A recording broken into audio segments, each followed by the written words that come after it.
Thomas Frank, who's this huge YouTuber, 2.5 million subscribers. The way he motivated himself to publish videos in the early days of his channel when no one was watching was an app called Beeminder, which is an automatic thing where it like connects to your YouTube RSS feed. And if you don't publish a video every week, it will take $30 out of your debit card or out of your bank account, just completely automatically. And that was how he made himself accountable. He's like, well, I've got to publish a video every week. Otherwise, I'm losing $30. Now, depending on who you are, $30 might not seem like enough money, but it needs to be enough money to sting. So one thing that I've actually tried in the past is giving my housemate £1,000 and saying, if I don't do this thing, you get to keep the £1,000. And that has just worked magically for me to do absolutely anything. I don't like using it all the time. I'd much rather use all these other nicer methods, but that is a fail safe. If I'm ever really struggling to do a thing that I know I have to do, like, right, £1,000, transfer the money, and they can always give it back to me once I've done the thing. Hello, and welcome to another episode of All the Hacks, a show about upgrading your life, money, and travel. I'm Chris Hutchins. I'm excited you're here today. So imagine this. You're a smart kid, your family prioritizes education, you study hard, and you decide you want to become a doctor. You ace your exams, you're admitted to one of the top medical schools in the world, you complete the program, and you start work. And then a few years later, you decide to leave it all behind to focus on something else. At first glance, many of you might think that's crazy, but it's exactly what my guest today, Ali Abdaal, did.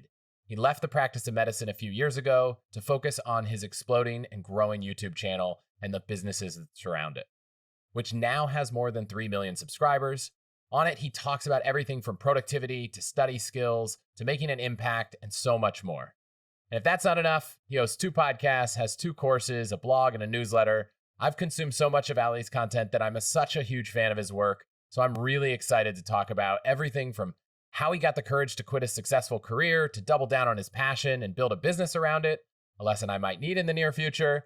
I also want to spend a good part of the conversation digging into the strategies, the tools, the hacks he uses to live a happier, healthier, and more productive life. He's a true expert here. He's dialed in when it comes to productivity, reading efficiently, the tech and the tools he uses, and a lot more. This is going to be a really great conversation. I also want to get his take on a few things I'm thinking about doing with all the hacks. And because I know he believes in having a lasting impact in the world, I want to hear how he thinks we can all work towards doing that right.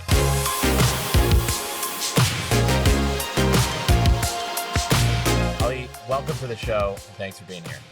Thank you so much for having me. That's the incredible intro. You've really done your homework. And I'm just like, wow, that sounds really cool when you put it that way. Yeah, I mean, I'm excited. So I want to start off and just talk about your passion for teaching. You said that being able to teach more through your YouTube channel, your podcast, your courses, and have an impact that way is a big reason you step back from medicine. But it must have been a tough decision. So what can you share about that process that might help anyone, myself included, figure out what it takes to step away and take a big bet on yourself? Yeah. Okay. So a few things come to mind in no particular order.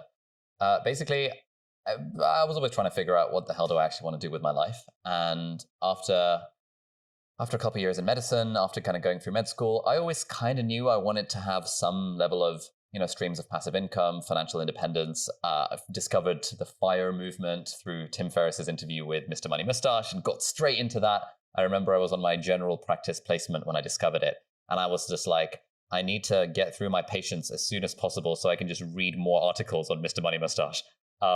But ever since I discovered the 4-hour work week at the age of 17, just before going into med school, I knew that like medicine is cool, but it's not the only thing I want to be doing with my life. Seems a bit, not very anti-fragile to just be reliant on a single source of income. So throughout my whole time in med school, I always kind of knew that I wanted to dabble with like maybe making a startup, maybe being interested in tech because I knew how to code and stuff, and started a couple of businesses along the way. But really, like, as the YouTube channel started to become successful and I really started to think, okay, what do I actually want to do with my life? There were a couple of exercises that I discovered on the internet in various blogs that I found useful. The first one was, it didn't have a name, but I'm calling it the gravestone technique, which is figuring out, like, when you die, what do you want to be written on your gravestone? And for me, I thought about it and I realized some combination of good father, good husband, and inspirational teacher. And I was like, oh, interesting. I guess that is probably, yeah. If I died and like people thought of me as an inspirational teacher alongside being a good father and a good husband through my family, that would be a life well lived. And I was like, okay, cool. And then there was this other exercise I tried that a friend of mine who's like this business coach ran past me when I was like, hey man, Simon, like what do I do with my life? He was like, try this exercise. And it's called the Ideal Ordinary Week, where you fast forward your Google Calendar 5 years. You hope that you don't have any recurring events that are still there. And you basically block out what does your ideal ordinary week look like. And so it's like, where are your times for deep work? Where's lunch? Where's hanging out with friends? Where's playing squash? Where's video games? Where's reading? And I went through that and I looked at it and I was like, oh, damn. Like there's not even a single half day here where in my ideal ordinary week, I'm in a hospital treating patients. And so those two data points together kind of made me think, do I really, like, if I could design a life however I wanted, in theory, would I choose to spend time in a hospital treating patients and saving lives? The answer was like, I think it's great for a lot of people, but it really wasn't for me. And I then looked back through my time in med school and being a doctor, and I realized that I much preferred teaching medical students than actually doing medicine. And on days where I would have medical students with me, those would be the great days because I'd be like, yeah, we can learn stuff. Let's do shit together. And on days where I didn't, I'd be like, oh, I guess I've got to deal with the patients myself. Sounds really bad to say, but that gave me a big signal that maybe my quote calling, maybe the thing that I'm supposed to be doing is something to do with teaching rather than something to do with medicine. And so that was the philosophy behind what led to me ultimately stepping back from the profession. Yeah, so maybe an exercise that I just came up with thinking about your process is to look back at what you're doing and your job and what are the parts of it where you really get fulfilled. So for you, it was teaching within that role to younger students. It's like maybe there's something there. I interviewed Cal Newport last month and he talked about, trying to figure out the life you want and then work backwards towards make it happen. He calls it lifestyle-centric career planning. So is that something that you think, kind of came naturally, or is that another version of this 5-year calendar? Yeah, I think it is. I was recently on a binge rereading of Cal's blog post from like 2008 to 2012. And I came across this kind of lifestyle-centric career planning. And I was like, damn, this is basically what I did. I just didn't realize that Cal Newport had already said it about 10 years ago, and I should have just read his blog post because it would have saved me a lot of time. But I've now seen that play out in a lot of decisions I'm making with this business as well. It's like, instead of thinking, I've got this thing, what do I do with it? It's more like, okay, what is the actual lifestyle that I want? And how do I then reverse engineer the stuff that I'm doing today to optimize for that particular lifestyle? And when it came to, paying the bills, right? A lot of times I see people encourage others, maybe not themselves, to say, oh, take a bet on yourself now, take a bet on yourself now. And people often maybe default more towards waiting till their side business is so big that it's like an obvious decision. Is there a point where you think people should actually maybe wait a little longer or take the leap a little earlier? Or what have you, kind of reflecting what you did, think now? Yeah, so for me, I waited until the side business was like ridiculously huge before making the leap. But I was also in a career where, like, after 2 years of working as a doctor, there's a very natural career break where a lot of people take time out, and then it makes a lot of sense to take time out at that point. Whereas I've got a bunch of friends who are in careers where it never makes sense to take time out because you're always going to be worried about the gap in the resume and stuff. And especially my friends in management consulting, it's always like, oh, the next promotion, the next round of bonuses is when I will do the thing. And they never end up doing the thing because it's not like a hard stop of like 2 years later, you're out of a job and now you have to reapply for the next round of residency, specialty training or whatever. So I kind of think I had it easy in that the decision was made for me, in that A, the business became ridiculously successful, and B, I already had this career gap that I was going to take. I think if I had my time again, or if I were advising someone and they were young, and actually I very much vibe with the Gary Vee approach of like, when you're young and unencumbered, that's when taking risks, the whole asymmetrical upside thing, that if you start a business and it pays off, you are then sorted for life. Whereas, you lose out on extra few tens of thousands of dollars worth of earnings. And unless you really, really, really need that money for you and your family to survive, I think kind of being young and unencumbered is a great time to take risks. You knew you wanted to teach, right? You talked about how you got fulfillment from that. It's not clear to me that if you were thinking, what am I going to take a bet on? What is it going to be? That you knew what it would become ultimately. Are there things you learned along the way that helped you kind of figure out how to take, okay, I love teaching, and turn that into I want a YouTube channel. Here's what I actually want to teach about. Here are the different mediums, whether it's a newsletter, a blog. Like, how do you go down that path? I think for some people, for me, it was, there's this thing I was passionate about. I would say most of my friends almost all knew that one day I would be talking about, optimization of life and travel and money and all this stuff. Everyone else knew that. But for me, I was like, maybe I should start a podcast. And at first, the podcast was actually going to be about parenting because I was about to have my first child and I was like trying to dial in everything. And then slowly I was like, well, maybe I don't love the parenting thing as much as the broader topic, but it was not natural, right? Like 10 years ago, people probably could have better predicted I would be doing this than I could have done it myself. Yeah, I think it's kind of similar for me. It sort of felt like just one step in front of another.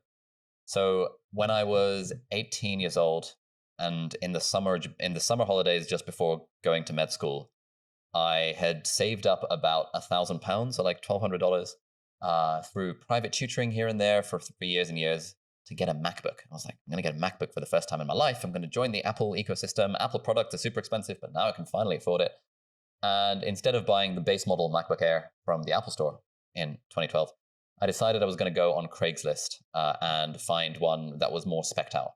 So I found some guy, we met up at the station, he handed me this laptop, I forked over £1,000 in cash.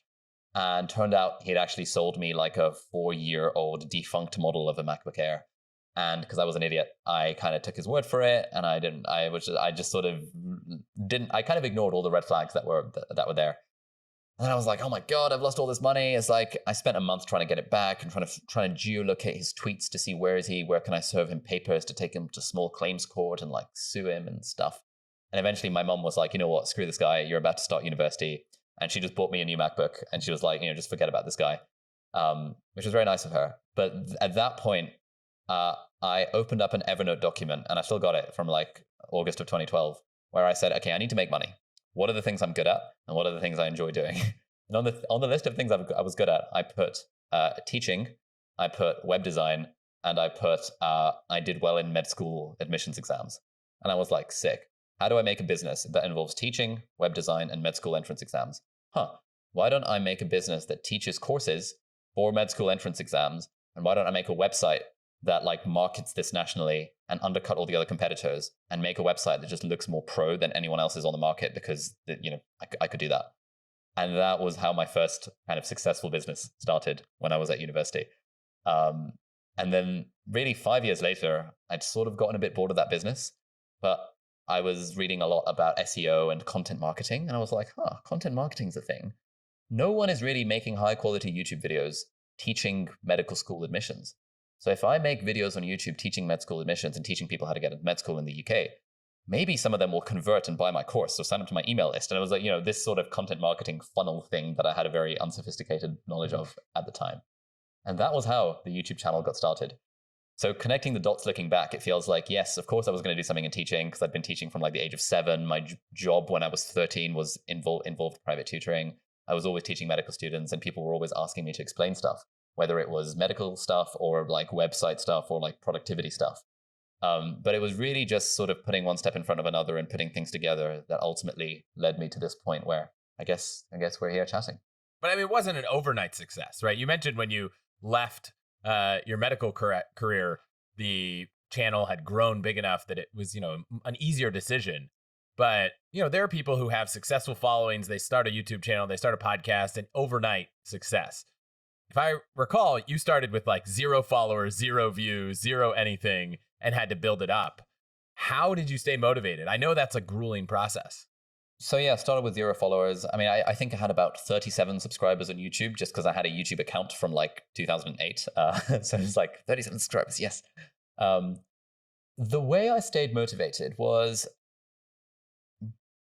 I think in general, I only set goals that are within my control. And so the goal that I set for my YouTube channel was like, I think this has potential. I think maybe this could go somewhere.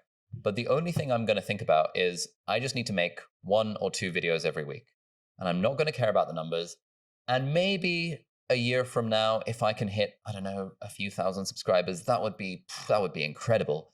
I did a bit of market research. I was like, oh, there's that person over there who's making medical content, and I think I can make better videos than she can, and she's on 4,000 subscribers. So maybe if things go really well, I can be on 4,000 subscribers.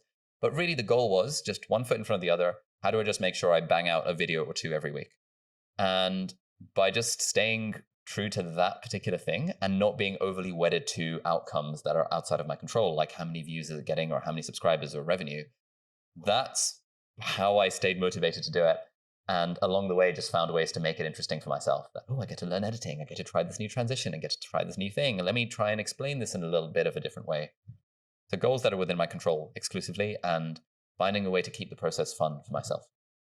Did you ever find that a video maybe did well on a topic, but maybe you weren't that excited about that topic and have to balance like what's personally exciting to you to what's working and growing for your business or your brand and, have to pick?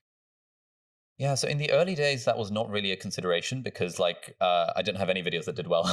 And so I was just like, cool, let's just keep going. The videos are doing okay. Like people are viewing them, people are commenting. This is kind of nice. Even got recognized in the street one time and I was like, oh my God, I've made it. That was when I had like 2,000 subscribers. But it's been really more of a thing that I've had to figure out now, because now we're at a point where, the channel's is 5 years old. I kind of know that if I do a video about personal finance, about like passive income, about how I make however many million a year, it's going to get loads of views. And I know I enjoy talking about those topics. But I know that, I often think to myself, like, okay, if we took money out of the equation and if we took status out of the equation and if we took the need to accumulate more and more out of the equation completely, what would I be doing with my time? What is the YouTube channel that I would want? And so I always think, yeah, I still make YouTube videos because I like teaching, and YouTube videos are teaching at scale, and I get to learn cool shit and teach it to people, which is nice. But do I really want a channel where all the only videos I make are about finance or crypto because that's currently doing well? No, I want a channel where I can hit record and talk about anything, whether it's, oh my God, guys, check out Chris's podcast, it's sick, or like, I just read this book, it's incredible, and here's a summary, or here is why I use this pen pocket knife to unbox my parcels. Like, I want to have, in my mind, I'm thinking, I want to have the YouTube channel that I wish Tim Ferriss would have, where I would just lap up anything that he posts on YouTube and just be like, Tim, man, I just want you to make 2 videos a week where you talk about whatever's on your mind, and I would just watch it. And I'm like, okay, let me have that kind of channel that I know I'd want to watch. Yeah. And is that the future of where the channel's going? I think so. I think my dream is where the channel is, I can make videos about whatever I want. And the team that I've built around me takes care of everything else, like the money side of the equation, the figuring out the funnels, figuring out the products, and figuring out a way to make this whole thing sustainable for the long term. So I don't know if this is going to be a topic that, fits in line with that future channel or not, but a lot of the content you've made is about productivity, getting more done, optimizing your time. It's something I'm really passionate about. You have this great ultimate guide to productivity. I'll link it to the show notes. We don't need to cover everything, but I would love to run through some of the core components you think are important to someone just starting to say, okay, how do I really dial in my productivity? And we might go a little deeper on a few things along the way.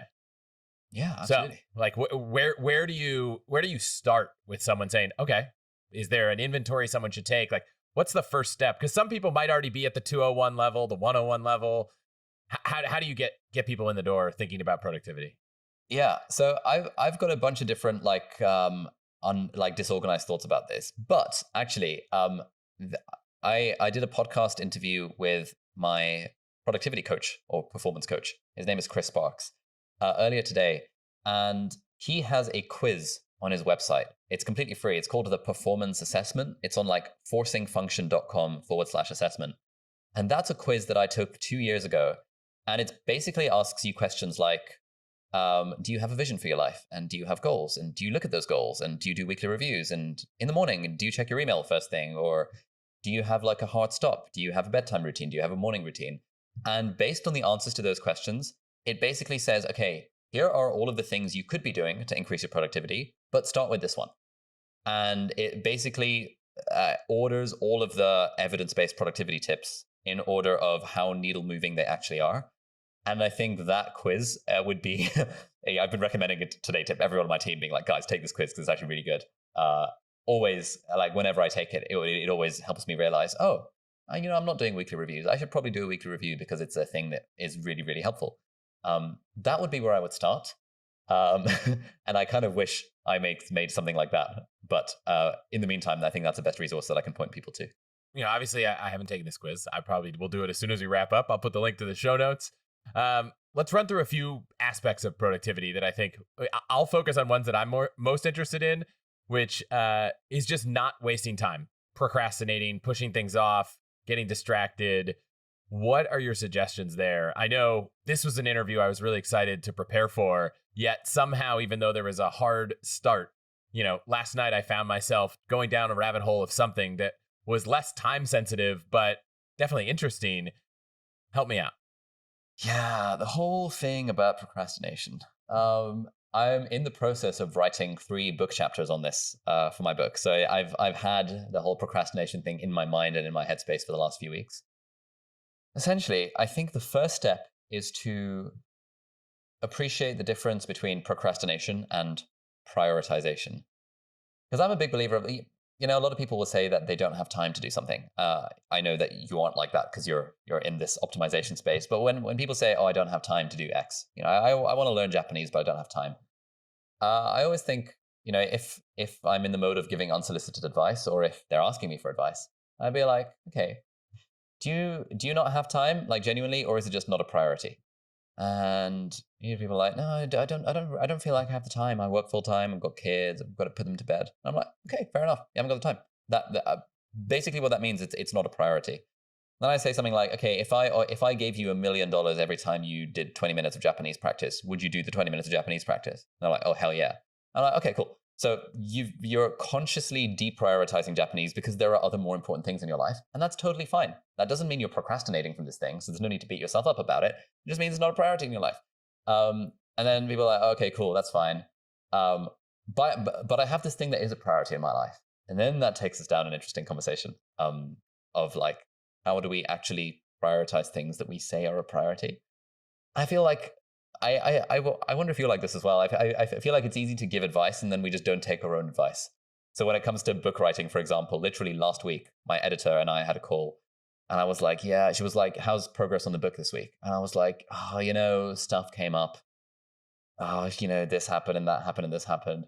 And she was like, okay, she was super nice about it, but she was like, it sounds like this book is supposed to be a priority in your life. Is it actually? And I was like, yeah, it is. It definitely is. It's my number one priority. And she was like, okay, so then why aren't you prioritizing it? And I was like, damn, you're right, Rachel. And then we figured out strategies to help me prioritize that and actually make time for it.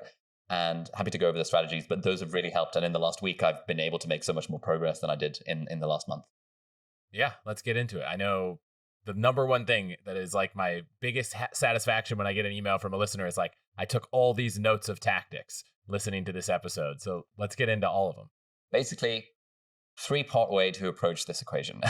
Essentially, let's start with the problem. I think my gambit here, my opening gambit is going to be that procrastination is not a problem with doing the work. Procrastination is a problem with starting the work. Because usually once you've gotten started with something, it's generally easy enough to keep on going. Newton's first law, the law of inertia, it takes energy to get the flywheel going, but once it's going, it's like, you're into the swing of things, you're enjoying the thing that you're doing, you're getting energy from it, and it's usually not so bad. Does that broadly vibe with your experience of kind of procrastinating as well? Yeah, I think it's probably 2-part. It's hard to get started, and then it's hard to avoid the shiny objects that pop in front of you, like an email or some alert or something. So I think it's those 2 are big for me. Yes, exactly. Yeah. So the way I think of them is I separate out procrastination, which is the getting started problem, from distraction, which is the how do I focus once I've already gotten started. The distraction stuff is all fairly simple. It's like turn off notifications. Great hack I discovered the other day. Option and clicking on a Mac on your time in the corner automatically puts your Mac into do not disturb mode, which automatically silences all notifications except the ones that you let through from a loved one or something like that. So I've been using that a lot this last week, and now I just don't see my notifications until I go to the toilet to take a break. And I'm like, oh, hello. I'm so glad I missed all these notifications because they would have just completely taken me out of flow and gotten me very distracted. But just for the procrastination stuff, and then we can talk about distraction in a sec. If we accept that procrastination is ultimately a problem with getting started, and that's the thing that we're trying to optimize for, it's like, okay, what are the barriers that stop us from getting started with something? And I think broadly there's 3 things there. And I call them, I like to give things names in my mind. the fog of obscurity, the bridge of anxiety, and the hump of inertia. Probably need to come up with better names. I sort of have a bit of a diagram in my head. Now, the fog of obscurity is where you know you want to do a thing, but you actually don't know specifically what you need to do, or when you're going to do it, or where you're going to do it, or how you're going to do it. And then you're just like, oh, there's this thing. It's like, oh, I need to start that podcast. But like, if you don't know what that first step is or what the next step is, it's just so hard to even think about getting started, because now there's this enormous like mental barrier that's stopping us from like actually moving forward in this thing. And so the solution to that one is basically just make a very, very concrete plan. And what I like to do is separate like the planning of a thing from the doing of a thing. Because it's very easy to make a plan, right? If for example, I need to work out, it's very easy for me to procrastinate when I don't have a plan. I don't know what I'm doing. I don't know where I'm working out. But if I was talking to someone right now and they were to be like, all right, what's your plan for the workout? I'd be like, oh, I can make a plan. It's not that hard making a plan. You know what? I'll do it tonight, 7 p.m. Yep, I'll go to the gym that's in my building, and I'll do, let me bring up Reddit Fitness and find a workout plan. And it's taken me 2 minutes to make a plan, but now I'm far more likely to actually go and do the thing, i.e. the workout, because I've got a slot in my calendar for it and I know what I'm doing. I think it's really just about those two things, finding a slot in the calendar and then actually knowing what to do. And that is broadly how you tackle the fog of obscurity. Are you with me so far? Any thoughts? Yeah. No, I'm here. Yes. Nice. And then, there are other things we can do with this. If I'm coaching someone, or this, this is the method that whenever this chap, Chris, this productivity coach that I had, it was always like, okay, so for me at the time, I wanted to get good at art. I was thinking, I want to take some art lessons because why not? And he was like, okay, what's the next step? And I was like, okay, I guess find an art teacher. And he was like, okay, how are you going to do that? I was like, okay, post on Instagram and be like, hey, anyone want to teach me art? And also like just do a Google search for art teachers in Cambridge. And I was like, cool. When are you going to do that? And I was like, shit, okay, guess I've got a 15-minute slot in my calendar 2 hours from now. It was like, cool, put it in the calendar. And I was like, cool. And he was like, okay, now you've got a slot in your calendar. Fast forward. This time next week, you and I are chatting, and you have not found an art teacher. What are the top 3 reasons why you've not found an art teacher? And I was like, okay, okay, fine. I guess maybe something came up and I was super busy. Maybe I looked on Google and I couldn't find anyone in the first 2 results, and so I gave up. And maybe no one replied to my Instagram thing. And he was like, okay, cool, that's fine. How might you mitigate against each of those risks? I was like, okay, maybe I can just like look at 10 Google results rather than 5. I can maybe post on Twitter as well, not Instagram. It's like you're coming up with strategies ahead of time, knowing that I am a dumbass and my brain is going to encourage me to procrastinate from this thing. But if I try and nudge myself in the direction of kind of doing the thing that I know I want to do, i.e. get art lessons, I'm far more likely to actually do the thing. And so just working through this loop a single time, the final question there is like, what is the action you can take right now that will almost guarantee that you'll actually do this thing when it comes to the thing, when it comes to the time. And I was like, oh, okay, you know what? While I'm here, I'll just type out the message I'm going to post on my Instagram story. So I literally opened Apple Notes. I typed out, hey guys, looking for an art teacher. Anyone want to teach me art over Zoom?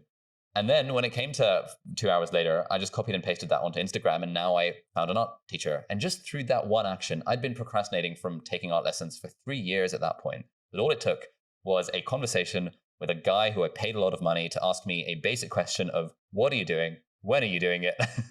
And just giving me this framework to think about decision making here. And then I took art lessons for about 6 months, and it was super fun. Okay, so that's getting past the first start. I can't remember. So it was fog of obscurity, something, and then a hump. Yeah, exactly. Okay, cool. So fog of obscurity is the first one.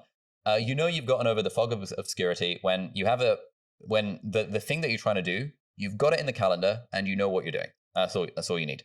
At that point, you have enough clarity on the task to be able to make progress on it. But if you don't have those 2 crucial points, then everything else just kind of goes out the window. Basically, getting clarity on what you're doing and when you're doing it is like just the magical solution to that. And you don't need to pay a performance coach large amounts of money to encourage you to basically do that. The next one is what I like to call the bridge of anxiety.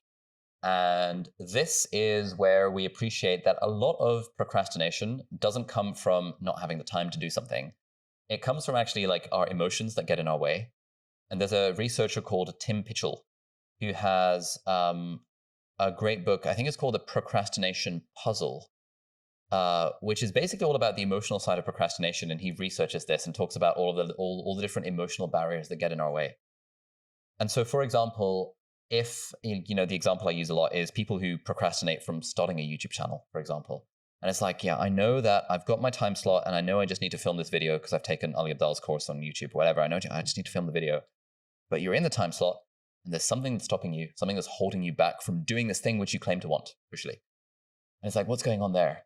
And there's this thing in the world of meditation or mindfulness called the RAIN method. Have you come across this? No. So the RAIN method, Tara Brach talks about this quite a lot. I think it's invented like 20 years ago by some other meditation practitioner. Basically, the idea is that anytime an emotion is getting in our way, we want to follow the RAIN method. So RAIN. So R is recognize.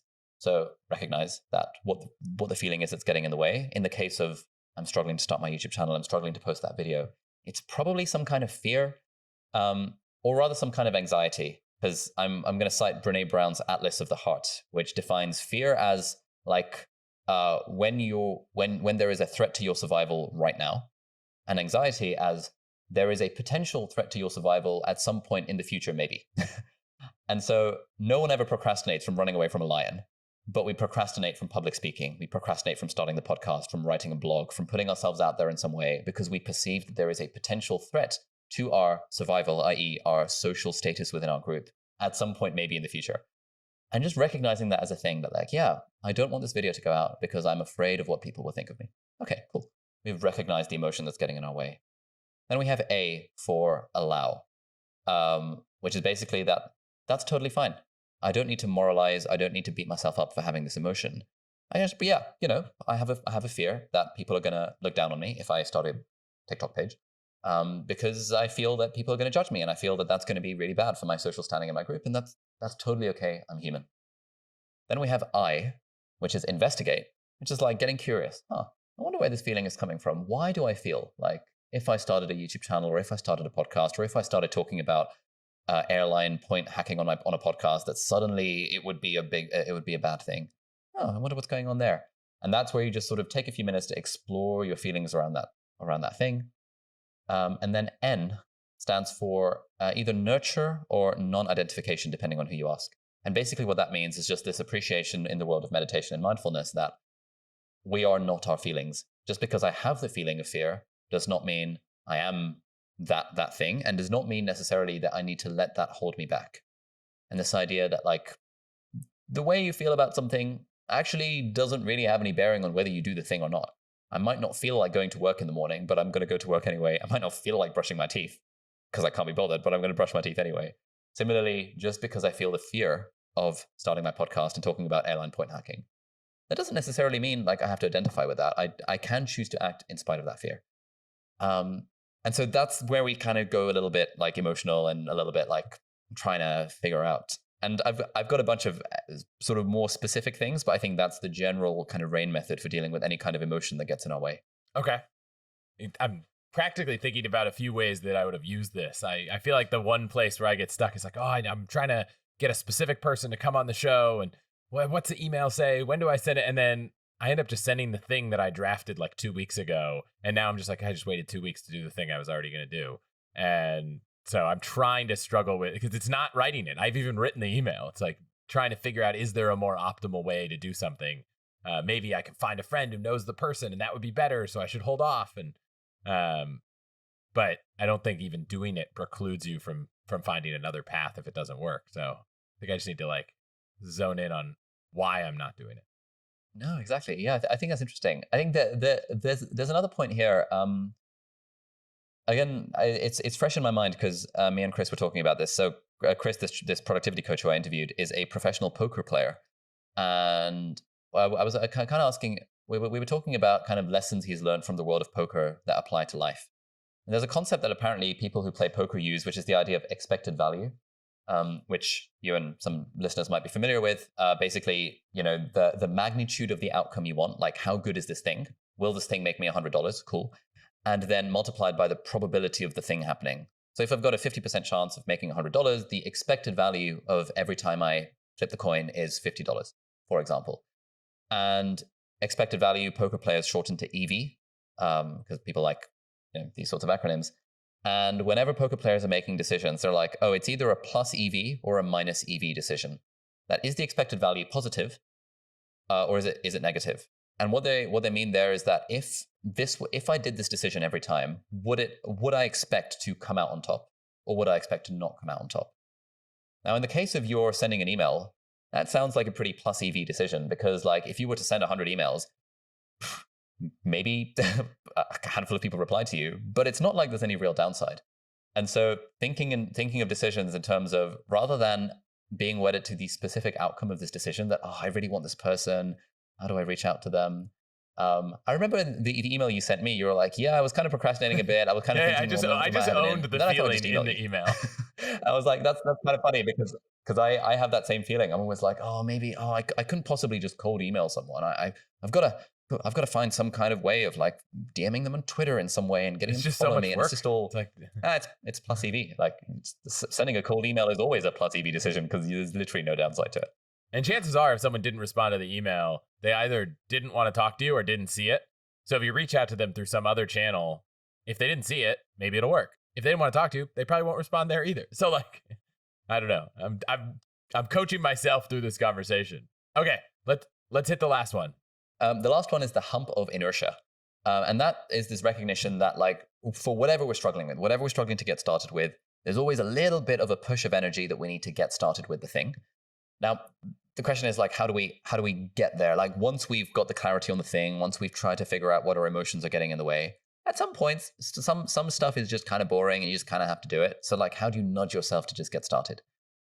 At this point, some people would say that motivation is a thing. And so, like, you got to motivate yourself to do it. You got to, like, really want it. You got to want it so much that you can't breathe, or whatever these motivational videos say. And that's fine. But, like, there's a great book by Jeff Hayden called The Motivation Myth, which basically argues that, like, motivation is a bit of a myth. Like, we don't summon up the motivation magically to do a thing. We do the thing. And by seeing a small success, that then helps us summon the motivation to continue to do the thing. And so really, motivation doesn't lead to action. Action leads to motivation. And so understanding that, I think, was a big unlock for me, that, like, really, just because I don't feel like doing something doesn't actually stop me from doing a thing. And therefore, I can just do it. And sometimes that works, where I just tell myself that, like, I could just get out of bed right now, even though I don't feel like it. That's like the motivation approach. And you've got, like, the discipline approach, the willpower approach, the David Goggins approach of, like, well, if you're not doing it at that point, you're just soft. You just got to, use the willpower. You got to use grit, determination, discipline to kind of push through and do the thing. That's fine as well. That works. The thing that I personally like to do is I like to tell myself, I'm just going to do the thing for 2 minutes, and then I'm going to stop doing the thing. So, like, I've got a couple of songs on my Spotify playlist, which are like 2 minutes long, like instrumental songs. I just like, I'll just, like, put on one of the songs and be like, I'm just going to do this thing until the end of the song. And usually the song ends, the next one plays on shuffle, and I don't even realize that I've just continued doing the thing. Occasionally, I just do it for 2 minutes and then I stop, and I think, cool, that's fine. It's not my day. But I say 90% of the time, as long as I can just talk myself into doing it for 2 minutes, then I'm unlikely to stop doing it, because once I've gotten into the swing of things, it's a lot easier to get started. And I guess my kind of final point on this is, if all else fails, something that will never fail is actually putting money on the line. So I know, my friend Thomas Frank, who's this huge YouTuber, 2.5 million subscribers, the way he motivated himself to publish videos in the early days of his channel when no one was watching was an app called Beeminder, which is an automatic thing where it like connects to your YouTube RSS feed. And if you don't publish a video every week, it will take $30 out of your debit card or out of your bank account, just completely automatically. And that was how he made himself accountable. He's like, well, I've got to publish a video every week. Otherwise, I'm losing $30. Now, depending on who you are, $30 might not seem like enough money, but it needs to be enough money to sting. So one thing that I've actually tried in the past is giving my housemate £1,000 and saying, if I don't do this thing, you get to keep the £1,000. And that has just worked magically for me to do absolutely anything. I don't like using it all the time. I'd much rather use all these other nicer methods, but that is a fail safe. If I'm ever really struggling to do a thing that I know I have to do, like, right, £1,000, transfer the money, and they can always give it back to me once I've done the thing. It probably depends on the circumstance. I was running today with our daughter in a stroller, which, by the way, for anyone who doesn't have kids, once you start running with the child, you're like, I'm now a horrible runner. Like I've taken like 10 steps back because, I'm now pushing this stroller and I just can't run as fast. I use the Goggins approach, which is like, am I really going to tell myself that I can't just make it to the, the end of this neighborhood? Like, I really can't do that. Like that worked really well, but I don't think that works as well when you're like sitting down at your desk to complete a task. So having all the tools is probably pretty helpful. But you mentioned a few apps in the conversation. You mentioned you put notes in Apple Notes. You mentioned this Beeminder. I'm curious, right before we started, I was just, doing some quick last minute research, went to Twitter. You posted this 24 apps that you use. I don't need to go through all 24, but I'm curious how you process information and where you put it. So let's just like not go down, what do you use for reading audiobooks, all those things. But like, what is the main stack for processing email or a new newsletter or something you find that you want to read later? Because I find that a lot of the distraction that comes is like, oh, there's a thing, I want to read it. Oh, this thing popped up. How do I stay on top of it all? The app that I used to use until about 3 months ago was Instapaper. Unsurprisingly, it's great. Anytime I'd see a link, I'd either share it to Instapaper or right-click save to Instapaper or open the article in Chrome and just save to Instapaper and just forget about it. So installing that app was just freaking game-changing because I was also getting always so distracted down these rabbit holes of these interesting articles. But then I'd save them to Instapaper and I'd just go through them when I was like on a train or on a bus or on the toilet or something like that. And the nice thing is, as I would follow links, you can click on a link and you can just save that link to Instapaper as well. So as I'd go through binge reading someone's blog, I'd be saving all these articles and then I've got this whole list of articles and it gets rid of the ads and it formats it really nicely. Recently, I've started using an app called Reader by the guys who make Readwise. I'm not sure if you're familiar with that. So Readwise is sick. Readwise.io. Readwise.io/Ali for an extended trial and affiliate link. Readwise is basically an app that connects to your Kindle account and it imports everything you've ever highlighted. And every day it sends you an email with 5 of your highlights. And that's kind of cool. It means you can revisit stuff that you've highlighted in books on Kindle. But they've also now got this feature where they import all of your highlights from Instapaper and from Pocket and from these other read it later type apps. So every morning, if you want, you can subscribe to the email where you get a digest of 5 random things you've highlighted at some point in a previous life. And often I'll see things that I highlighted 5 years ago when I read this book. And I'm like, oh, surprisingly, this highlight came to me at a reasonable time. And that helps me keep ideas that I've highlighted in the past fresh on top of mind. But the guys who make Readwise, I'm kind of mates with them. We kind of became internet friends. And I had one of them on the podcast. We became internet friends through me just loving the app. And they've built this new app called Reader, which is in beta and it's coming out like either August or September. And it's basically like Superhuman, but for articles and books and PDFs and, well, it's not books, articles and PDFs and things that you want to read. And it's amazing. So that like this Reader app in beta, I've got the test flight version on iOS, is currently how I consume everything. I just save everything to it. It's great. It's got like a Chrome highlighter. It means that anytime I'm reading anything, whether it's a PDF or a blog post or an article or a tweet thread, it just goes straight into Reader. And it means I can deal with it at a later date rather than it distracting me from whatever I'm doing in the moment. Yeah, the Superhuman 4 is like a sucker hook for me, right? I for anyone not listening, I think I've talked about Superhuman in the past. I never thought, I looked at my email and I had all these invitations. So Superhuman is this new replacement email interface for Gmail. And I'm like, gosh, I had to schedule a call like for you schedule a call to get to know the product before you sign up because it costs, I think, about $20 a month.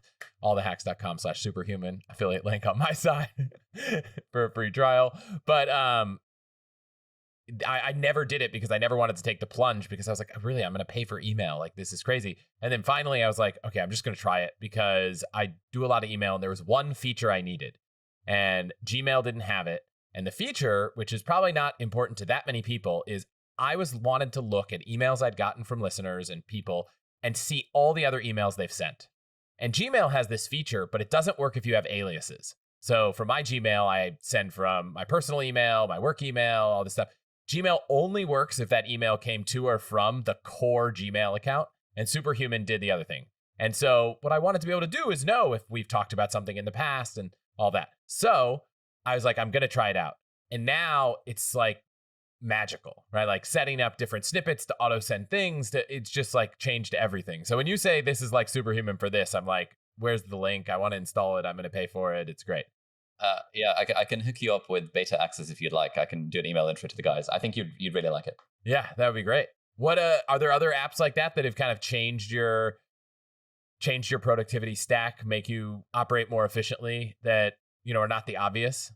Yeah, I mean, I've tried dozens, if not hundreds, over the years. Part of being a, I guess, productivity YouTuber is that there's an incentive for me to try out every app on the market and maybe decide if I want to use it. We use Notion for organizing basically everything in our business. All of our content production for YouTube videos and for podcasts and for Twitter threads and for everything. I've recently started using Miro, Miro, which is this interactive whiteboarding software. It just gives you a blank canvas where you can put post-it notes. And that's really useful for like brainstorming and whiteboarding ideas for my book or for courses that we're working on. Honestly, like having tried like dozens of these apps, I just tend to default to Apple Notes. If I want to write something down, it goes into Apple Notes and I don't think too hard about it. So having tried Evernote and Bear and Notion. Do you use anything for task management? Yeah, so I use Todoist, but it's kind of annoying. And so we're moving to Notion because I delegate a lot of things to my assistant ×2. So Todoist is kind of annoying for that. So we're actually switching to Notion for task management. But for someone who doesn't have an assistant, do you think? So I use Notion for a lot, right? I have one Notion that's everything related to all the hacks. I have another Notion that's everything for our family. Like we're planning a trip. Where do we put the notes for it? Where do I log the flights? What are we looking at? For our daughter, what is the baby registry? What do we need to go buy? What is the schedule of doctor's appointments? All this stuff. So I'm a huge fan, but I find that getting information in and out of it is more like a project than like a quick, I got to do this thing. Throwing it into Notion isn't the easiest. So how do you make that easy? Or is it just, it's not easy, but it makes your life better, so you do it? Yeah, so I think my favorite task manager for iOS is Things 3. It's just so nice. The only problem is that it just doesn't work if you delegate things or if you have a team. So, but if I was purely solo, Things 3 all the way. Todoist is a good cross-platform alternative. It's free. It's on iOS. It's on Android. It's on Windows, etc. But also, I think anyone listening to this, like, if you have a job, you could probably, like, honestly, I think everyone should have a part-time personal assistant, and that's an absolutely life-changing productivity hack. So I do not have one. And I've struggled in the past. And like 5 years ago, I tried. What kinds of things do you have this person do? And do you ever get too caught up in, I want to make sure that they're doing them the exact way I would do them, and then it ends up taking more time? Basically, everything that I don't want to do myself. So a lot of emails, like so my assistant Dan is remote, but he's based in the UK, so we've met in real life, which I think is like really useful. A lot of people try and hire a VA in the Philippines for $5 an hour, and then they're surprised when it doesn't work. But like, if you have the ability to hire someone that you can potentially work with in real life some of the time, or at least meet in person, it's like just really nice. But anyway, Dan basically goes through all my emails. He deals with all my scheduling, things like scheduling this podcast, for example. I have basically outsourced the management of my calendar to Dan, so he deals with it. And it means that as emails come in and stuff, I'm actually not the first person to see an email.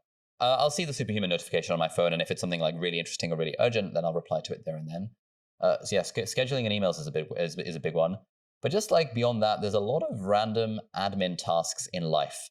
Like, for example, I knew I wanted to get a cleaner for the house. Kind of a bit of a first world problem. But like, I don't want to be the one calling up random cleaning agencies in London and trying to find a cleaner who can like be there at the same time that I want and like do some of the ironing and like change the sheets and like. So I just said, hey, Dan, can you find me a cleaner for the house? Basically, if they can come in on a weekday morning and like do all the things, including ironing, that's what I want. And he was like, cool, I'll call around, I'll ring a few agencies. And he found someone, and now we've got a cleaner. Things like, I remember when I first got an assistant, I was just sort of like playing around to be like, what are all the things I could delegate? And I was like, I wanted to learn how to play the ukulele. I said her name was Elizabeth at the time. I said, hey, Elizabeth, can you find me a ukulele for under like £200 and just find some reviews and just order it? And she was like, cool. The next day, a ukulele arrived at my house. And it's like, I'd been procrastinating from, again, playing the ukulele for like 2 years because all it would have taken was for me to sit down and spend 5 minutes searching on the internet for what's the best ukulele for a certain budget. But it's in a way so much easier to be able to say that to an assistant or to a voice note that you can then send to an assistant. Right now, Dan is hunting for a new property that we're moving into. We're trying to move studio spaces.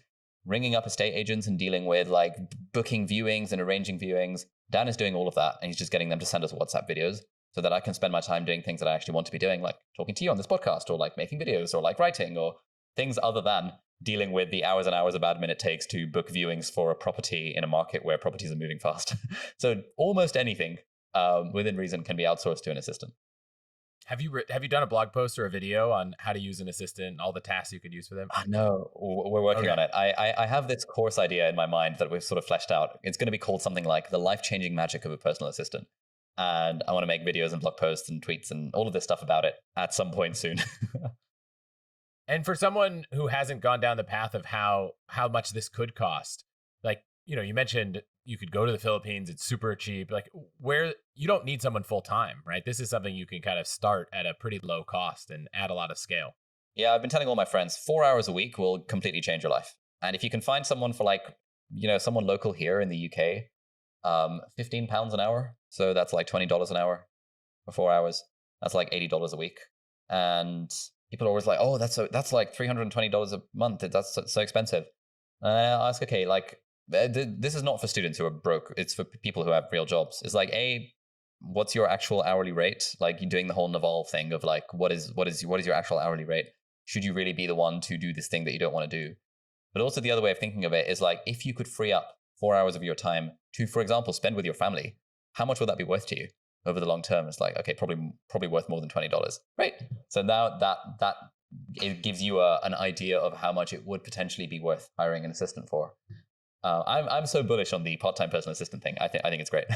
I got this email from someone this morning. I'm going to butcher the name, but Learen. And they were like, hey, can you do an episode on family life? I know you've talked about it a little, but like, I have no time. Like, how do I maximize my time? So this is a great example to Learen, who wrote in something to consider to buy back some time. And I'm a big fan of buying time. Like, to the extent that you can find a person to do a thing that you don't want to do, or not that you don't want to do. I used to love cooking. And before kids, cooking was like in lieu of sitting on the couch doing nothing. And that trade-off was good. Now cooking might be in lieu of spending time with your kids or working or doing these other things because you just have less time. And so, it's not that I don't like it. It's that I now have different priorities because there are more things on my plate. And so whatever's at the bottom of that list, I find that we often are doing those things, even though we might not actually prioritize them because they have to happen. But to the extent you can hire someone to cook or to clean or to do whatever task it is on your list, it sounds like I need to test out one of these VA services or find someone. I keep procrastinating. I gotta get something very clear of what I'm going to do next and get it in motion. I mean, so Chris, the next question I would ask you is, okay, when are you gonna find a VA? If I'm being honest, right now I have like a couple tabs. So this is a great segue, but before I want to hit one thing and then I want to jump to what I think will be a great way to answer this. But you mentioned, you read a lot, you save notes from Kindle, you find them all over the place. I've seen that you write a bunch about reading effectively and efficiently. And so I want to wrap up the productivity thing with what you're doing there, because I have a lot of books. I enjoy reading them, but I don't think I'm doing it right. And I know that sounds so ridiculous. Like, I know how to read the words on the page, but I feel like if you've written posts and made videos about reading effectively and efficiently, I'm confident that there's a way I can do it better. So do you read on physical book or Kindle, or what's your jam? To be honest, I a lot of times get the ebook but I sometimes really prefer the physical book, but I could do both. I'm not like wedded to one or the other, but I am not good at audiobooks, despite being great at podcasts. I don't know. I feel like whenever I'm listening to an audiobook, sometimes I get distracted and then I realize, I missed the last 5 minutes. And if I try to not be distracted and I just like lie in bed to listen, then I find that, I might fall asleep or something. Yeah, sure. No, I know what you mean. I guess another question I would ask, and maybe you can answer like what your listeners would be thinking about this, is like, why do you want to read more effectively? Like, what's the point? Retention. I read a lot of things and I learn these fascinating things, especially when I'm reading books that people I'm interviewing have written. I want to remember those things, not just for 5 minutes, not just for the day. I want to process them. And then, to the extent they're a way to read, I don't know, faster or more efficiently, like that. There's kind of like efficiently, maybe effectively. It's like effectively I retain the information. Efficiently, it just happens faster. Yeah, sure. Have you come across building a second brain? So I'm going back and forth with Tiago, who will come on the show a little later this year. Amazing. Yeah. So that's I took his course in like 2019, 2020, something like that.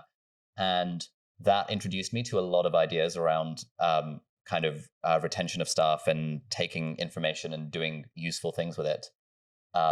It's a fairly expensive course, but the book covers all of the things, and the book is like, the price of a book. It's recently come out. But broadly, I think the easy hack, we're all about hacks here, for remembering stuff is to basically use Readwise. I have yet to find an app that is better than Readwise at this, which, like, if you're highlighting things on Kindle, it automatically files them. It also has like an app where you can literally scan the text of a book as you're reading it if you want a thing, and it will OCR recognize the characters and will recognize what book it's from and will just categorize it automatically. And then by virtue of reading that email every day of like 5 highlights, 5 things that have resonated enough with you for you to want to highlight, I found that to be genuinely the single biggest thing that has changed the game in terms of my retention of ideas. And people always like, oh, when you're on podcasts, how are you able to cite all these sources and these books and quotes and stuff? So I want to say, because I look at the Readwise email once in a while and it just kind of resurfaces the quotes. That's like, I think, the basic level that does most of the good stuff. To make sure I got that, if you scan the page of a physical book, look, I mean, Apple now has this live text, right? You could just copy and paste the text, but this actually knows what book it is and will actually store that information also? I think so. I think there may be an intermediate step where like it connects to your Amazon account and it therefore knows what book you own. And sometimes you have to like type in the name of the title or something. But like, yeah, it's pretty magical when it works. There is an intermediate step when that particular thing doesn't work. Okay. So that would be how I'd do the whole retention thing broadly. I mean, the actual way of retaining anything is to find a way to use that information in your day-to-day life, maybe to create a piece of content or something or other based around that. So if a book really, really resonates with me and I've got loads of highlights for it, I will try and write a book summary or write like a tweet thread summary of a book or make a video about the book or interview the author of the book and talk to them about the book.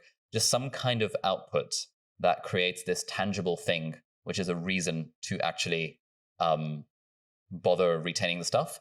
Because it's all well and good saying that, like, oh, like I have this all the time, like, oh, I really want to remember what's in this book. But if I'm not creating anything from it, it's going to be hard beyond looking at my Readwise email every day. So for me, it's easy because I do videos about books, and that helps me remember a lot of the things. Readwise also synchronizes to Notion, and so I've got a Notion page that has literally everything I've ever highlighted in my life on Kindle or Instapaper or Reader or Pocket or any other app I've used to read books or read articles. And so if I ever need ideas for videos, I'll just look through my highlights and be like, cool, that's a cool idea. That's from that book. All right, cool. Let's piece things together and turn it into a video. Yeah, Nick Gray was on the show a couple weeks ago and talked about Friends newsletters. So I'd say if you need a way to take the interesting content you're consuming, I can promise you that it's most people, at least I do, from your newsletter, find interesting, oh, here's this app I checked out. Here's this book I read. Here's this thing I found.